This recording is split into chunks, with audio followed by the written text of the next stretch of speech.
Bismillahirrahmanirrahim. Izin Ibu, Assalamualaikum warahmatullahi wabarakatuh.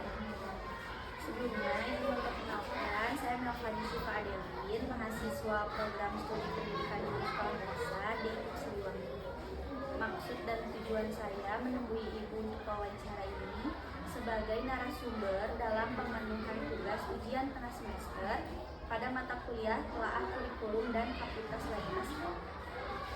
Nah, Ibu izin sebelum masuk ke pertanyaan ini, izin saya bertanya terkait profil Ibu terlebih dahulu, dari mulai nama, jabatan, kelas yang diampu, pengalaman mengajar, dan karakteristik sekolah yang sedang Ibu jalani.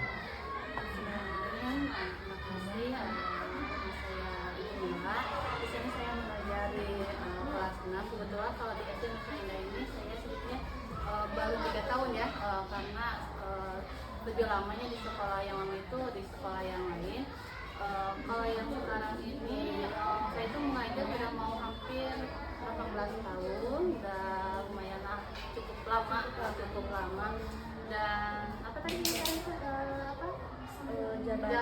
jabatan sebagai guru kelas 6. Terus kalau untuk pengalaman mengajar sebetulnya banyak ya, pengalaman mengajar. Kita bisa, kalau dari segi siswa kita bisa menemukan berbagai macam karakter siswa, dari siswa yang mungkin kalau penyebab peningkatan belajar ya, biasanya kan kalau peningkatan belajar siswa yang karakternya itu kenapa bisa siswa berkarakternya itu kurang bagus, ternyata kan dari situ kita tahu suka dukanya sebetulnya banyak sekali. Apalagi ya, kalau dilihat dari keluarga gitu ya, ternyata banyak ketika kita tahu, ketika kita menjadi seorang guru, kita tahu kenapa siswa itu kita tidak boleh menjudge siswa itu nggak bisa ya, tapi kita juga harus tahu alasan atau dibalik itu kenapa siswa itu pasti ada sebab dan akibatnya kenapa siswa itu prestasi belajar menurun. Bisa dilihat kalau saya itu pernah menemukan siswa yang karena ya bukan berpaham aja, tapi memang nah ini mungkin kalau untuk di sini pengalaman yang mungkin masih baru ya, 1 tahun yang kemarin itu menemukan siswa yang pendiam ya, soalnya dia tidak punya teman.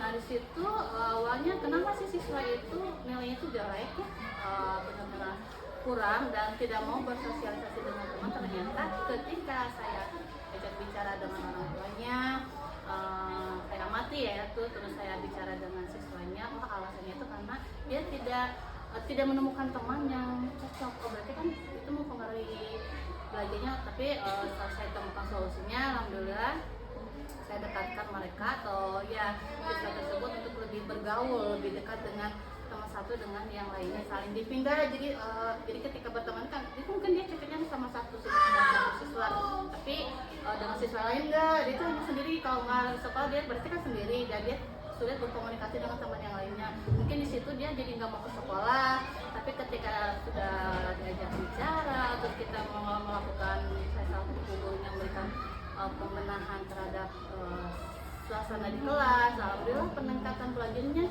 bahkan melonjak ya. Maka sekarang sudah SMP laporan dari guru, laporan dari orang tuanya masuk ranking gitu, alhamdulillah seperti itu. Banyak sebenarnya pengalaman itu mungkin nggak mungkin Sebentar satu Ibu. Baik Ibu, yang satu lagi karakteristik di Nusa Indah 01 ini gimana sih? Untuk guru dari banyak aspek fasilitas dan lain-lain. Ya, kalau secara fasilitas ya cukup meskipun ada beberapa yang sebetulnya masih harus diperbaiki dan dibenahi. Kalau dari karakter guru ya alhamdulillah sih baik-baik. Jadi Ibu langsung aja ke pertanyaan intinya. Jadi di sini saya akan izin memaparkan 15 pertanyaan yang dibagi menjadi 3 topik. Nah, topik yang pertama ini saya akan membahas dan bertanya mengenai kurikulum merdeka. Jadi Ibu, pertanyaan yang pertama ini, bagaimana Ibu memahami filosofi dan tujuan utama dari kurikulum merdeka? Ya sebetulnya ini ya, karena guru kelas 6 ini baru ya untuk yang baru tahun ini menggunakan karena meskipun yang sebutan ini udah lama, tapi kan antara praktek dengan teori kan pasti beda. Ketika kita sudah teorinya tahu, tapi kan ketika tidak di praktek kan pasti beda lagi.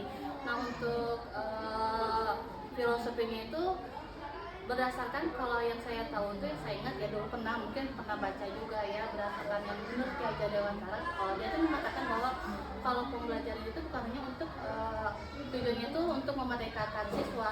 Nah maksudnya di sini kan katanya berarti benar-benar sih siswa itu merdeka untuk bukan berarti tidak melakukan apa-apa, tapi merdeka di sini itu siswa itu bebas untuk belajar, tapi dan guru itu mengarahkan disesuaikan dengan bakat dan minatnya siswa.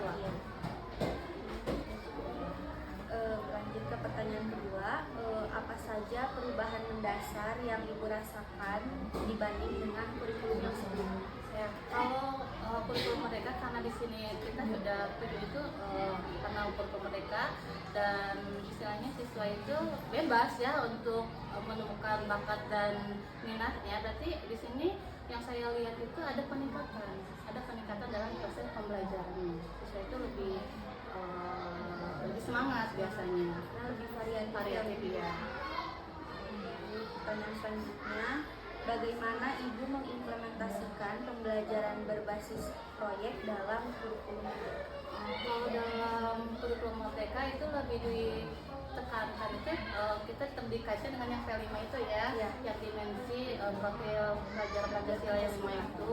Kalau di sini ya simpel-simpel saja mungkin ya, karena yang ininya lebih ditekankan pada kebersihan itu, karena kalau saya dikaitkan dengan bagaimana siswa kan beriman dan bertakwa, di mana kebersihan itu sebagian dari iman kan kalau dikaitkan ke situnya. Jadi ya lebih ininya utamakan itu atau proyeknya itu lebih ke kebersihannya saja.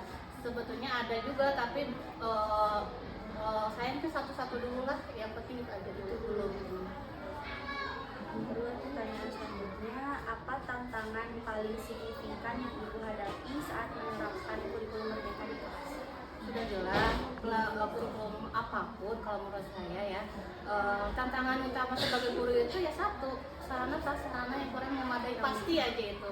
Karena kalau mungkin orang tua atau dari luar mungkin tidak terlalu ini, tapi yang paling utama itu kita misalkan karena mau menerapkan pembelajaran yang bagus ya, tapi dari sisi sarana prasarana kurang memadai, ya berarti di sini bagaimana kreatifnya guru. Kalau saya melihat seperti itu, kreatif guru, bagaimana guru itu bisa kreatif dengan sarana prasarana yang kurang memadai, tapi pembelajaran kurang menyenangkan bagi siswa. Pertanyaan selanjutnya, bagaimana Ibu melihat dampak kurikulum merdeka terhadap motivasi dan partisipasi siswa dalam belajar? Seperti yang baru saya bilang, siswa lebih termotivasi ya, karena mungkin di sini dia bisa mengembangkan bakatnya, bisa minatnya di situ, terus termotivasi mungkin karena di sini tidak ada apa-apa ya, tidak mungkin hanya di sini guru itu hanya sebagai mendampingi peran itu, mengarahkan siswa, dan di situ mungkin siswa tidak terlalu tertekan. Lanjut ke topik kedua mengenai kurikulum merdeka revisi. Pertanyaannya, apa perubahan penting yang ada dalam kurikulum merdeka versi revisi dibandingkan versi sebelumnya? Perubahan penting yang saya rasakan ya, kalau yang saya alami itu ya sudah jelas ya, kalau dari kurikulum merdeka itu lebih ke capaian atau penilaiannya ya, asesmen penilaian lebih dikuatkan. Itu juga mungkin dilihat juga dari CP, capaian pembelajaran juga, capaian pembelajaran. Terus ini kita melihat dari ini siswa yang dilihat dari siswa itu bukan dilihat dari hasil akhirnya, tapi bagaimana proses siswa itu untuk belajar. Baik Ibu, yang selanjutnya, bagaimana penyesuaian yang Ibu lakukan dalam materi pelajaran sesuai dengan revisi? Kalau saya sih biasanya gini ya, karena jujur saja ketika melihat evaluasi buku ini yang saya alami, kalau bahasa Sundanya itu ngayaya ya gitu, ngayaya terlalu kalau memang menurut saya gitu. Jadi saya lebih ke ini aja, mencari poin pokok yang udah fokus ke CP-nya, apa sih pembelajarannya atau dari HTP-nya sudah ke pokok bahasannya, pokok bahasan dari satu dari materi.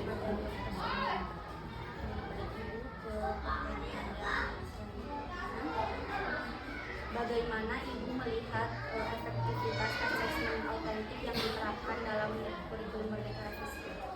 Efektivitas asesmen autentiknya itu di sini kalau menurut saya dari asesmennya ya, siswa itu lebih berkarakter. Siswa lebih berkarakter, terus kreatif sudah jelas. Kalau dari apa tadi? Asesmen autentik. Siswanya lebih berkarakter, kreatif. Pertanyaan selanjutnya Bu, apa peran digitalisasi pembelajaran dalam pelaksanaan kurikulum? Kalau saya bukan hanya kurikulum ya, untuk kurikulum semua gitu ya. Peranan digital itu sangat berperan sekali, terutama bagi guru.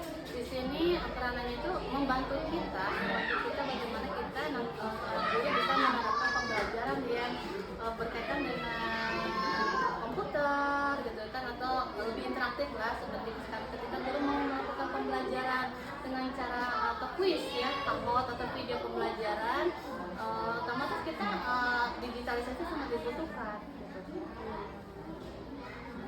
Pertanyaan yang selanjutnya, bagaimana pelatihan dan dukungan dari sekolah atau dinas pendidikan dalam membantu guru memahami kurikulum revisi? Biasanya seringnya itu dilakukan itu workshop ya jelas ya, itu juga ada pelatihan dan pendampingan juga dari orang-orang yang ahli dalam bidangnya ya, bidang belajarnya dan kurikulum Merdeka itu. Lanjut ke topik ketiga mengenai kapasitas sekolah dasar pada kurikulum Merdeka. Pertanyaannya, bagaimana Ibu menerapkan pembelajaran berdiferensiasi untuk mengakomodasikan kebutuhan siswa yang beragam?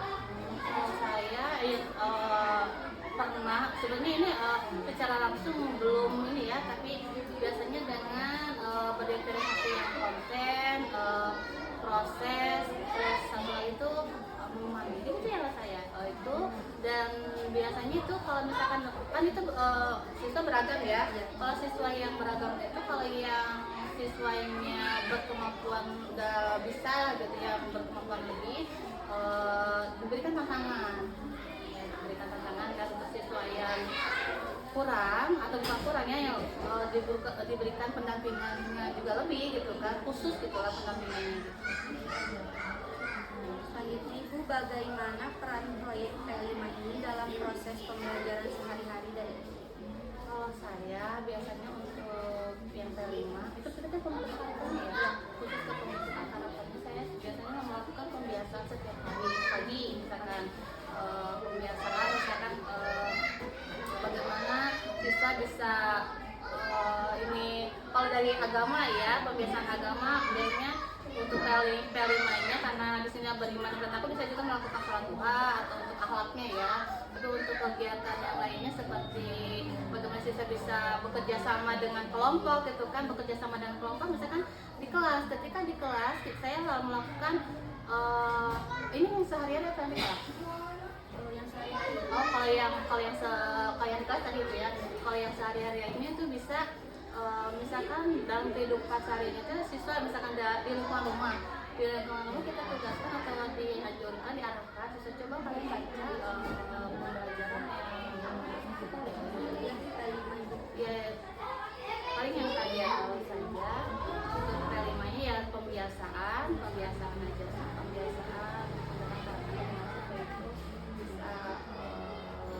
belajar mandiri ya.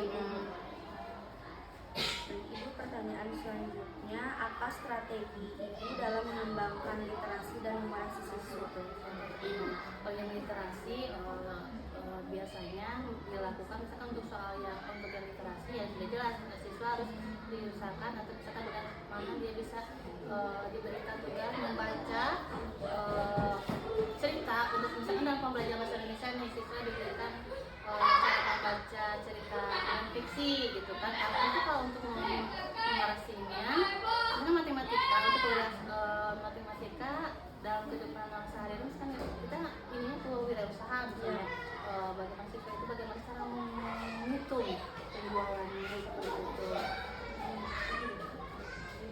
Lanjut Ibu ke pertanyaan yang selanjutnya. Bagaimana Ibu mengintegrasikan pendidikan karakter dan inklusivitas dalam kegiatan pembelajaran? Oh ini program itu pembiasaan sehari-hari, dilakukan pembiasaan sehari-hari, terus kalian inklusif apa Inklusivitas. Oh, inklusivitasnya itu biasanya lebih condong ke apa ya? Mulai misalkan kemampuan siswa yang itu disesuaikan dengan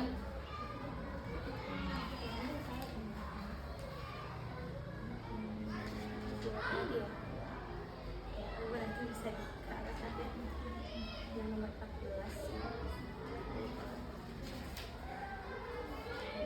kalau inklusivitasnya biasanya oh ya untuk inklusivitasnya biasanya bagaimana siswa atau kita mengajarkan bagaimana siswa saling menghargai satu sama lainnya, intinya tidak melakukan perbedaan sehingga itu harus saling menghargai menghormati satu sama lain. Dan Ibu ke pertanyaan yang terakhir, bagaimana pengalaman Ibu menggunakan media digital dalam pembelajaran untuk mendukung kurikulum? Saya itu pernah menggunakan kalau sering-sering yang benar-benar kreatif guru itu sebelum kurikulum merdeka juga sudah menggunakan guru itu ketika saya membuat pembelajaran seperti kuisis ya begitu ya kita kan mau menggunakan media digitalisasi platform yang betul-betul aplikasi-aplikasi yang menunjang pembelajaran siswa. Itu biasanya kalau saya sudah kuisis, kalau saya sering itu kuisis kalau sama ini wordwall juga itu kan karena anak-anak jujur kalau menggunakan wordwall yang game kan baru sambil bermain itu anak-anak lebih tertarik dan lebih semangat dalam belajarnya.